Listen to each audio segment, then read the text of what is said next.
Welcome to Work Like a Human, a podcast from Go Innovation. Have you seen all of those jokes online about 2020 bingo? My favorite that I've seen is, who had murder hornets on your 2020 bingo card? It's a little ridiculous. The point is that this year has been really volatile.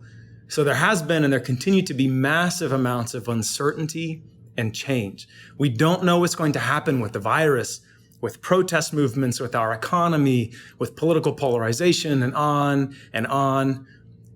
There's a lot that you and I don't control and we can't control. But this workshop is about a few things that we can control. So I'd like to share with you 3 specific tools to help you and those around you grow and even thrive in uncertain times. So here's a quick summary of where we're going to go. First, we're going to talk about reflection. So reflection basically just means setting aside time to think on purpose. And in my experience, many people don't do this. But if we don't do this, we miss critical insights and we will fail to learn from what we've been through and also to plan well from what's coming. After reflection, we're going to talk about planning. Now, obviously, things happened this year that were impossible to foresee exactly in the way they happened. Like, again, nobody had murder hornets on their 2020 bingo card. And this is always true. You can't plan for or predict every possible disruptive circumstance. But if we can clearly separate why we do what we do from how we do it, we will be in a better position to adapt to changing circumstances. So there's a framework for this. It's called vision, strategies, tactics, and it helps us plan and execute anything more effectively. Again, personal life and professional life. And then third and finally, we're going to talk about communication, because how we communicate is incredibly important always, but especially in times of uncertainty. Our communication can build trust and increase clarity, or it can cause uncertainty and it can generate confusion. And those things multiply the impact of uncertainty. So the first step is you actually have to assess how healthy is our communication, like on a personal level, my team, my family, a community, an organization. So I'm going to show you a simple assessment. It's a leadership essential that you can use to figure out where you stand and then how you can improve your communication with anyone around you. And that essential is called degree of candor. Let's get started. So we're going to jump into reflection. All right, so reflection means to set aside focused time to think. We can reflect on the past, we can be attentive to the present moment, or we can reflect on what might happen for the purposes of future planning. And then I have up here self-reflection. This is a particular kind of reflection that I think is very valuable. I define self-reflection as the habit of considering and then documenting what you think, what you do, and how you feel for the purpose of learning and planning. Now, why does this matter? Well, if we don't take time to reflect, we're probably not going to learn from what we're going through. If you don't take time to reflect, you're going to stay in the dark about who you really are and how you really come across to the people in your life. Self-reflection is more difficult for you and I to practice in times of stress and uncertainty. But ironically, in these times, we actually need it more than ever. We need to pause. We need to take a time out. Self-reflection can make us calmer, more aware and in control of our emotions, and it can give us clarity about what we really want and need, which not only benefits us, but it benefits those around us in our families, teams, our community, and our organizations. So there's some questions I'd like you to think about slowly, one at a time, and I'm just going to say them out loud. Think about these, and they're about reflection. When was the last time that I spent 30 minutes alone in intentional thought? When was the last time I spent time writing about and learning from my experiences? What might change about my life or my work if I practiced intentional reflection even just once a week? And if you already do this, when's the last time that you audited your practice of reflection, like to make sure it's still working well for you? And then last question, if you don't practice reflection, or if you find it really difficult, what are the barriers that stand in your way? As an executive coach, I've worked with many people to help them practice reflection. So if you're trying to figure out where to start, I suggest spending 1 hour a week practicing what I call a hinge reflection. So it's a hinge because it connects your past week with your week coming up. And I suggest spending about an hour in this. So for the first 30 minutes of your hinge reflection, you should reflect on what you've been through. And there's a simple tool that I love to use called 3-2-1. So here's how 3-2-1 works. Get a journal, pen and paper. Write down first 3 things that stick. In other words, this is anything that stands out for any reason. Okay. Next, write down 2 surprises, which is anything you didn't expect. And finally, write down at least one question. And you can try to wrestle with it yourself in the pages, or you can take that question to somebody that you trust. So 3, 2, 1, 3 things that stick, 2 surprises, 1 question. This is a framework that we have used all over the world to help people think about what they've experienced so that they can learn and extract meaning from it. And in my experience as a coach, most people don't spend enough time doing this. Okay, so that's the first 30 minutes of your Hinge reflection. For the next 30 minutes, you're going to focus on what's coming up in the next week. And to do this well, we're going to talk about the second tool for this workshop, which is something called Vision, Strategies, Tactics. And before we jump into that, I want to tell you a quick story. So I read a story recently about a magician named Daniel Chan. And Judd was kind enough to ask about the Work Like a Human podcast. I'm actually going to be interviewing Daniel soon for an episode. So you guys are on the front end of this. So here's Daniel's story. So the pandemic hit, obviously, and a bunch of stuff shut down in March of this year in the US. And he immediately lost several $1,000s worth of business because, he's a magician. So his performances depended on in-person gatherings and private parties. All right, so rather than give in to frustration or despair, Chan went back to the drawing board and he realized something. Magic is ultimately about creating wonder for people. Like, he stepped into being a magician because he loves to wow people. So then the question became, for him, okay, can I use magic to wow people even when I'm not physically with them? And so far for him, the answer has been yes. So he's in his career, he's performed for extremely large companies that you all have heard of, like Google, Facebook.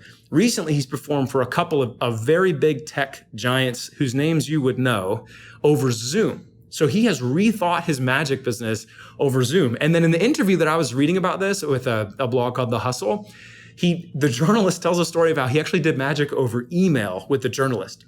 So what the journalist said was that a picture of Houdini showed up in the journalist's inbox. So Chan asked, so that the picture was there, like he emailed it to him. And so then they're on Zoom and Chan says, okay, name any card out loud. And the journalist chose the 7 of hearts. And then he told the journalist, hey, screenshot the photo and zoom in on the eyes. And in one eye, there was a 7. And in another eye, there was a heart. Okay, so I don't know how you think of email. I do not typically think of email as a place for magic and wonder. I think most of us actually dread having to work through our inboxes. And if you are ever able to achieve the fabled inbox 0, it's just significant. But this is the point. Chan's why, his reasons for doing magic, were bigger than the how. They weren't limited to the specific strategy of being physically present with people face to face. So that is an important distinction. There is why he did what he did, and there is how he does what he does. That why wasn't changing, but because he was ingenious and persistent, he was able to shift his strategy, and he's actually been doing great. And I'm looking forward to interviewing him on the Work Like a Human podcast. If you want to hear that in the future, once it's up, go to YouTube, search for Work Like a Human, and subscribe. You'll see the newest episodes. Let's come back to what we're talking about. We're talking about planning. We need to begin by separating in our minds why we do what we do, personally, professionally, organizationally, from how we do it. Because if we confuse the two, when uncertainty and volatility strike, we will not be well prepared to make any necessary changes or to pivot. And this framework is one of my favorites just to help sort out our thoughts and get clear on the difference and then make better plans. It's called Vision, Strategies, Tactics. And here it is, a simple visual. There's a lot of people that have talked about this. This is not original to me or to Go Innovation, but I'm just talking about the core essential. It's pretty simple. So I'm going to talk about what it is briefly, and then we're going to talk about how we can actually apply it in the Hinge reflection that I talked about earlier. So we'll start at the top with vision. This is the big picture question. Where am I going, and why does that matter? This is what Simon Sinek referred to when he said that you should start with why. Okay, so your personal vision should include what you do for work, but it also needs to be bigger than that. It has to do with what kind of a person you want to show up as in the world. To build vision, here's some questions you could consider, and you can write these down, you can ponder them now, or maybe you can come back to them later. What would I want to be known for after I die? What qualities or values do I want there to be more of in the world because of my work? What will the world look like if I'm successful personally and professionally? big picture vision. In some people that I've coached with, sometimes their vision will include like a headline, mission or vision statement, a list of core values, like specific things that they would say, these are the things that drive our decision making. We want to be known for these things. And then there's maybe like 4 or 5 bullet point statements that showcase, here's the best version of myself or of ourselves if you're doing this as a family. And again, you can create a vision for yourself personally. Obviously, for teams and organizations, you can have big picture vision, but we all need it. Vision is what anchors us when the winds of change get really rough. But that vision needs to become real in some way. Otherwise, it just exists in your head. And so the next step is strategies. So strategies refer to the way that you make that vision real. In other words, the vision is what you see and what you want to achieve. Like the strategies are how that will be achieved. Vision is why, strategies are how. So think about some questions like this. What resources will it take to make my vision real? How should I spend my time to make it more likely that my vision will be successful? And then what pathways of resources, of effort, of energy will help me make my vision a reality? Now, we're still in the realm of planning and of sort of ideation until you get to this last part at the bottom, which is tactics. Each strategy, so maybe you end up having 6 different strategies that are making real some vision in your life. So these are the specific things that you should put on your calendar. Tactics are the specific things you put in your calendar and check off if you want to actually make progress on that strategy. So in other words, tactics are how you can know with certainty whether you're actually making any forward progress on your vision. Like you can put them on a calendar, you can check them off, and you have got to have action-oriented tactics if you're going to actually make change over time. So as you're thinking about creating a list of tactics to go with each strategy, consider some of these questions. Number 1, what action steps need to happen and when to make this strategy successful? Number 2, what habits do I need in place to make progress here? And how often should I do them? And number 3, what does the to-do list look like for this strategy? Let me pause for a moment and give you an example of how vision strategies tactics works out at a personal level for me. So at one point, part of my vision, I decided I wanted to include living a long and healthy life. And the image that drives that for me is the idea of being on the floor on my hands and knees, playing with my daughter's children someday. My daughter's only 2.5. So if she has children someday, I would like to live long enough and be fit enough that I can get on the floor and play with her children, with my grandchildren. So that's part of my life vision. Well, one strategy to make that real is physical fitness. And physical fitness can mean a lot of different things for different people. So I've specified what that means for me. But the next step is, okay, so I say I want to be physically fit. How will I make that strategy progress? That's where my list of tactics comes in. And for me, those tactics are like, I need to have a gym membership, or at least I did and went there regularly before all this pandemic stuff happened. I need to work out a certain number of times per week, which means I need to set my clothes out the night before, set my alarm for a certain time, and go to bed by a certain time so that I'm more likely to get out of bed, put the clothes on, and get out of the house. For me, one tactic includes having a friend that I trust enough to commit to meeting up with to work out, because I don't think I'm going to be able to do that on my own. So you see how this progresses. It starts with this really big picture vision. I want to live a long and healthy life. Then the strategies are, well, one strategy is I want to be physically fit. And then there's a list of tactics that help me to know, hey, this week, these are the things that I need to do. And if I do them, check, check, check, check, I can assure myself that I've made progress on that strategy, which means that now that part of my vision is becoming more real. That was a personal example, but I'm sure you can see how this works out from an organizational, a professional team perspective. Begin with your vision, your big picture why, and then that allows you to separate why you do what you do from how you do it. And that puts you in a much better position to navigate change and uncertainty. So as a coach, I often help people create documents that contain their vision, their strategies, and their tactics for their personal and professional life. I suggest setting aside a couple different times of reflection and just focus on creating this and talking with someone about it. If you want to do this with a team, you could have people collaborate on it. So explain this framework, give people some time, maybe a few days to go and write down their own, and then come back together and one by one sort of figure out how can we collaborate on this? Where are we thinking? Where are we different? And let's learn from one another. So once you have a vision, strategies, tactics, map in place, I want you to think about a couple of things. First, vision is the thing that should be slowest to change. Vision is our big picture, why we're doing anything. It's what motivates us, what drives us. And that core of who we are and why we do what we do, that thing is like a bedrock anchor in the midst of times of uncertainty. But the strategies, how we live out that vision, those things are not the same as the why. Those things we should be able to hold with a little bit more open hands. They should be more open to change. And I think a lot of people that have found themselves growing and even thriving in the midst of all this craziness with the pandemic and everything, they've been able to do that. They've been able to separate, like Daniel Chan, that magician, separate why I do what I do from how I do it. Now, let's say you have this in place, and then let's say you're trying to practice the Hinge reflection, right? So the first 30 minutes is looking back, and the next 30 minutes is looking ahead. So if we're looking back, we're going to look at 3, 2, 1. Okay, but now looking ahead, let's say you return to VST, right? And you can remind yourself, here's why I'm doing this.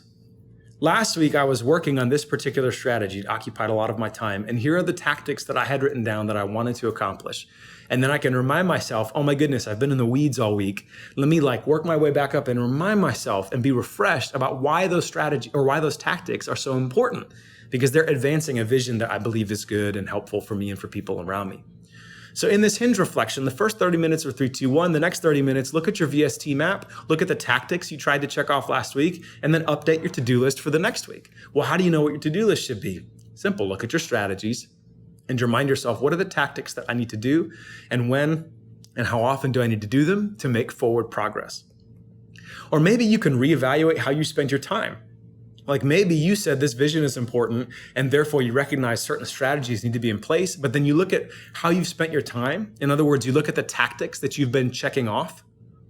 And often this activity helps people realize I really want this, but I've been over here doing a bunch of this. There's a mismatch between what people say they want and then how they might spend their time. So to return and to sum up my original point about uncertainty and volatility, vision, strategies, tactics helps us to separate why we do what we do from how we do it. When everything gets crazy, this planning framework allows you to stay focused on what's most important, which is your vision, while having an open-handed approach to the strategies that make that vision real. Because strategies can and should change with new information and new circumstances, but your vision is that bedrock that provides you and those around you a sense of stability in the midst of volatility. So that's vision, strategies, tactics. So to this point, we started by talking about the importance of reflection. We've talked about how to do reflection by doing a Hinge reflection. We talked about using 3, 2, 1 for that Hinge reflection. And then we talked about using your vision, strategies, tactics, or your VST map to focus how you spend your time and energy. Well, now we're going to talk about the final element of this workshop, the third tool. So we talked about reflection. We talked about planning. Now we're going to talk about communication. So when we talk about strategies, everybody has a communication strategy, whether you've chosen it or not. Personally, we make decisions about how we communicate and what we communicate to whom. Organizationally and in the level of teams and even as societies, we make decisions about how we communicate all the time. In a time of uncertainty and volatility, how we communicate becomes more important than ever. Because again, the way that we communicate can make people feel at ease. It can make people feel that we are moving in a positive direction together, even if we don't know everything that's going on. We're going to do this together. Or it can increase people's sense of uncertainty. It can give people a sense of, I'm not sure that anybody's taking this seriously. If you're like a lot of people I've coached, a lot of people I've worked with, you may not have ever done some kind of like a full-scale assessment or organizational evaluation of yourself or of your team around the area of communication. So often I'm asked by people, okay, so I recognize communication is important. I know that we've got maybe some issues and I need to address them. What's the one place you'd recommend to start? So what I'm about to talk about is not like a full-scale communication strategy. It's the place that I would say you can either start here, or if you feel pretty good about your communication, but you recognize, hey, it's uncertain times, we need to be communicating more often. This is an activity that you can actually do to provide maybe a fresh way of checking in with yourself and with the people around you. Again, you can do this with your family, like with a spouse. You can do this with close friends. You can do this with a community. You can do this with your organization. And this is something called degree of candor. So degree of candor is a leadership essential, and it basically refers to one specific measure of communication. So first, let's talk about what do I mean by candor. Obviously, this word is related to candid. Degree of candor describes the degree of openness or freedom that we have in how we communicate. So you notice it's on a scale from 1 to 10. Let's begin on the 1 or the low end of the degree of candor scale and talk about what a low degree of candor feels like. So before I tell you what it feels like, think for a moment about the last time you were in a room or in a situation with one person or several people where you felt like you did not want to speak. For whatever reason, that is a low degree of candor. So here's some things that mark a low degree of candor. I'm slow to speak. I'm reluctant to say what I really mean. I'm guarded. Perhaps I'm even fearful. I am waiting. I'm gauging whether it's safe to say anything. Those are things that describe a low degree of candor. So in other words, I could bring a low degree of candor into the room, or I could come into a room and quickly, because of the cultural or power dynamics in the room, adopt a low degree of candor for myself and recognize, I was ready to share some ideas, but for whatever reason, I'm going to go ahead and not share those right now. I'm going to tamp down my communication. That's a low degree of candor. Okay. Now, a high degree of candor, opposite end of the spectrum. High degrees of candor are when not only are you ready to share, you feel that you can speak freely. You can speak openly. You can say what's on your mind. You don't have to worry about censoring yourself. Think about how you are with extremely good friends. Or maybe on the negative side, think about how a lot of people treat social media.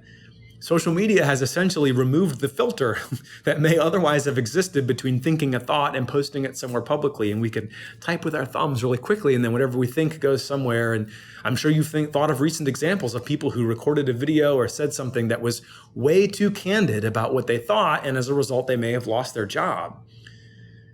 And we can go back and forth about, on the whole, whether that's a good or a bad thing. But the point is a high degree, 2 points. First, that's what a high degree of candor is. You are sharing what you think. You're ready. You're quick to speak. It's free and it's open. The second point is it's not always good.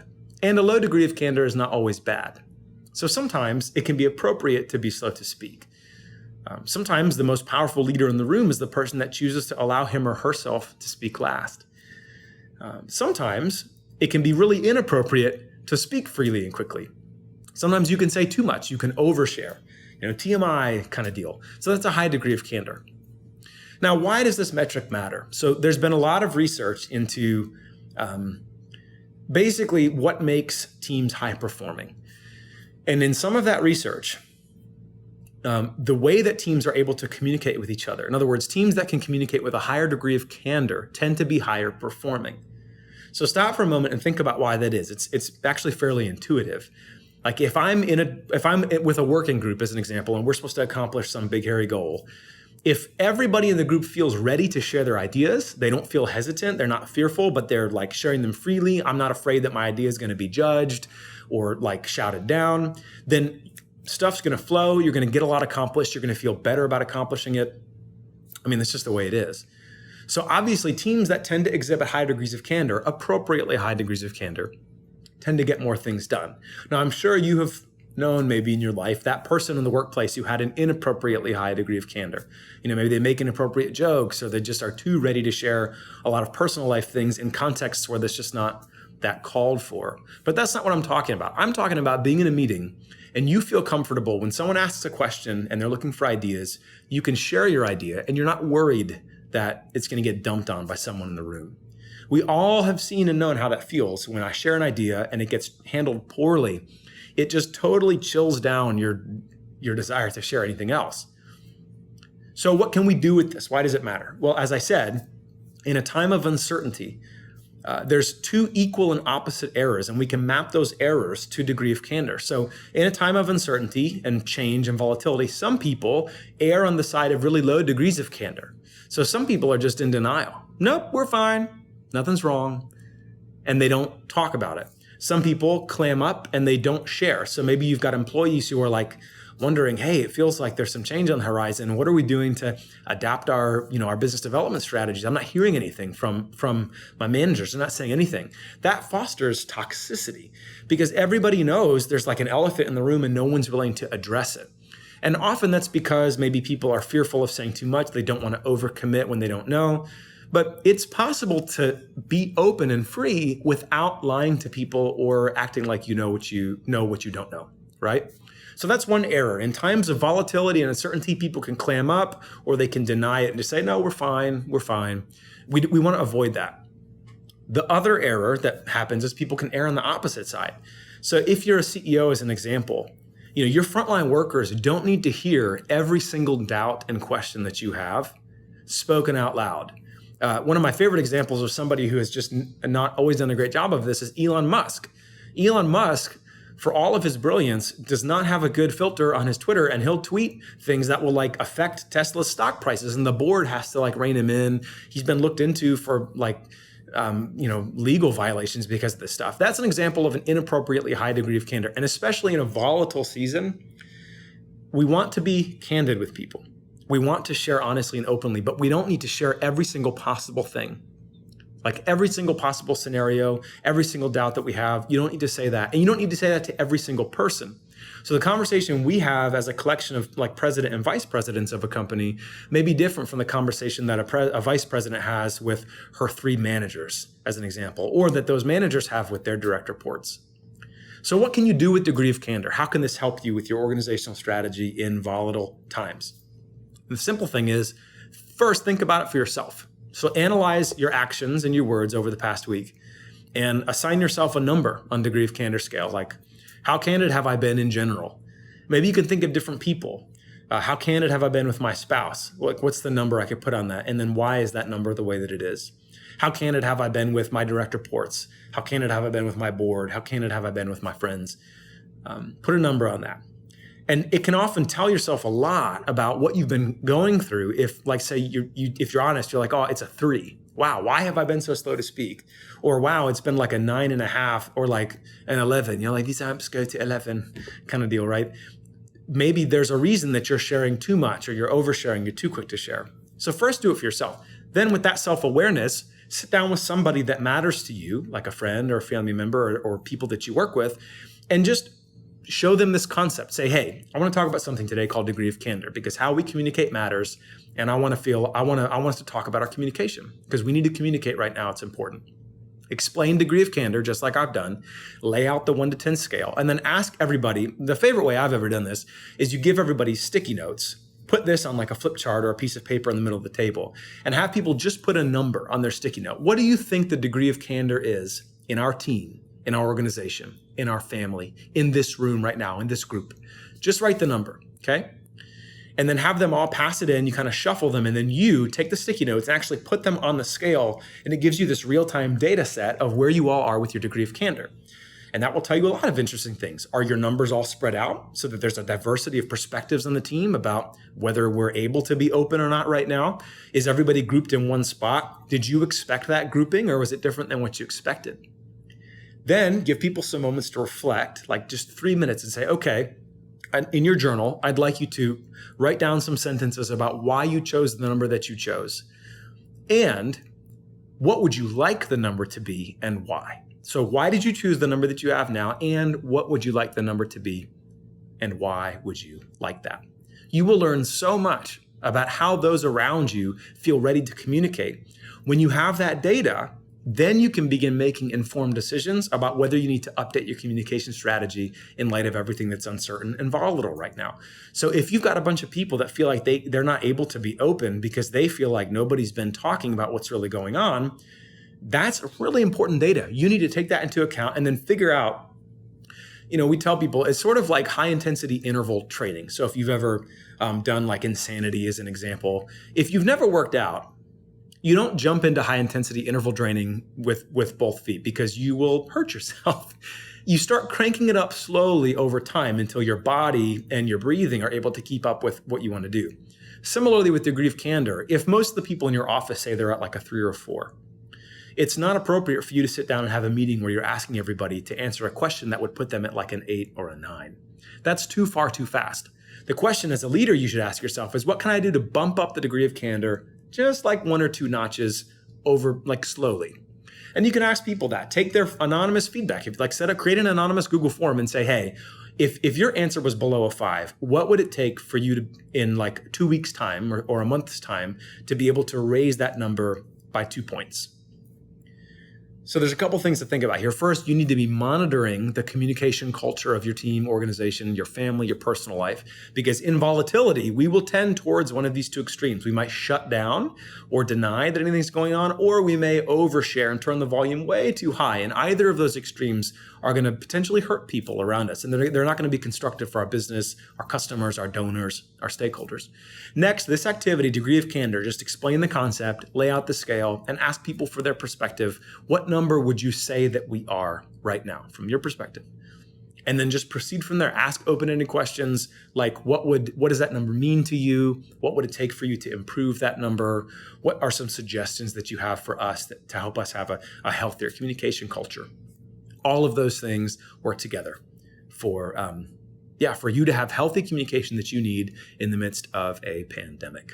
To sum up right now, here's what we did. We started and we talked about reflection. We talked about how important it was to set aside focus time to think and focus time for self-reflection, to focus really on me. What do I think? What do I do? How do I feel?